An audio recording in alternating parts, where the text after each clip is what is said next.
அடர்ந்த காடுகள்ல கிடைக்கக்கூடிய காட்டு அத்திப்பழம். இந்த காட்டு அத்திப்பழம் உங்களுக்கு கிடைச்சுச்சுன்னா, கண்டிப்பா நீங்க இந்த காட்டு அத்திப்பழத்த மிஸ் பண்ணாம சாப்பிட்டு பாருங்க. இந்த காட்டு அத்திப்பழத்தோட சிறப்பு வந்துட்டு, சின்ன காயா இருக்கும்போதே இந்த காட்டு அத்திப்பழம் வந்துட்டு பழுத்துரும். காயும், பழமும் ஒரே அளவுல தான் வந்துட்டு இருக்கும்.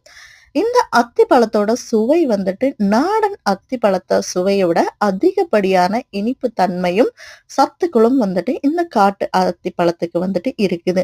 இந்த காட்டு அத்திப்பழத்த வந்துட்டு சாப்பிடும்போது ஒரு தேன சாப்பிடக்கூடிய அளவுக்கு அதுல இனிப்பு தன்மை வந்துட்டு அதிகமா இருக்கும். நாடன் அத்திப்பழத்துல இருக்கிற அளவுக்கு வந்து இந்த அத்திப்பழத்துல வந்துட்டு பூச்சிகள வந்துட்டு பார்க்க முடியாது. 1ஓ 2ஓ பூச்சிகள தான் இந்த காட்டு அத்திப்பழத்துல பார்க்க முடியும். ரொம்பவுமே சத்தும், சுவையும் கொண்ட இந்த காட்டு அத்திப்பழம் கிடைச்சா கண்டிப்பா ட்ரை பண்ணி பாருங்க. இந்த மாரி மோர் வீடியோஸ்க்கு நம்மளோட சேனல சப்ஸ்கிரைப் பண்ணிக்கங்க. தேங்க்ஸ் ஃபார் வாட்சிங்.